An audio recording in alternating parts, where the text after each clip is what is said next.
Agora são 18 horas, boa noite, mais uma edição do Jornal Toda Hora para te deixar sempre bem informado. Começo falando de Donald Trump, que intentou uma intensificação das operações migratórias em várias cidades governadas por democratas, incluindo Los Angeles, Chicago e Nova York, numa tentativa de concretizar o maior programa de deportação em massa da história.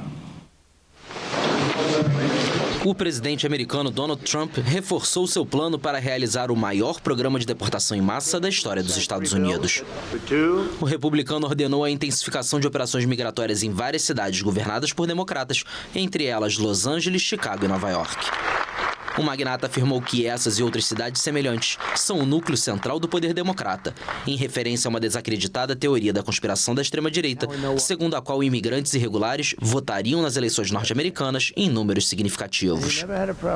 Trump colocou como prioridade a deportação de pessoas indocumentadas em um eventual segundo mandato, após ter feito campanha contra o que classificou como uma invasão de criminosos nos Estados Unidos.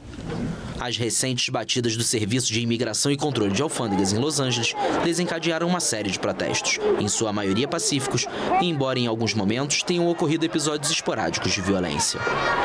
O presidente respondeu com o envio de 4.000 integrantes da Guarda Nacional e 700 fuzileiros navais, contra a vontade das autoridades locais e estaduais. A Califórnia entrou com ações legais para retomar o controle da Guarda, argumentando que o republicano extrapolou suas atribuições. O processo está em análise por um tribunal federal. Ainda veremos muita briga política sobre este assunto e quem mais sofre é a população. Para você ter uma ideia, falo apenas nos casos aqui do Brasil. Cerca de 5 milhões dos que vivem no exterior, 2 milhões estão nos Estados Unidos. Desse total, entre 230 mil e 300 mil estão lá de forma irregular e cerca de 30 mil ainda estão com ordens de deportação. Então, ainda veremos muitos brasileiros voltando e precisando recomeçar as suas vidas. Agora, a parte da comitiva de políticos brasileiros que estavam em Israel conseguiu deixar o país. Eles saíram pela fronteira com a Jordânia nesta segunda-feira. Vamos conferir.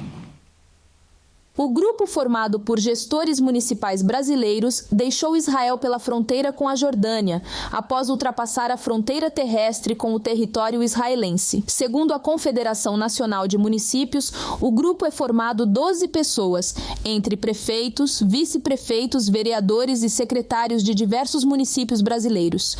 Parte desse grupo que chegou à Jordânia deve se deslocar para a Arábia Saudita.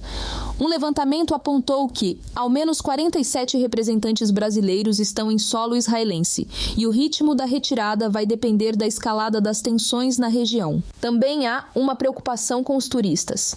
O Grupo Parlamentar Brasil-Israel teria pedido à embaixada israelense um levantamento de quantos brasileiros estão lá com visto de turista para se ter uma ideia de uma eventual operação de resgate com aviões da Força Aérea Brasileira. O Ministério das Relações Exteriores divulgou uma nota nesta segunda-feira em que diz que os gestores municipais brasileiros que viajaram para Israel ignoraram uma orientação do Itamaraty que recomendava evitar viagens para o país do Oriente Médio em razão de conflitos armados.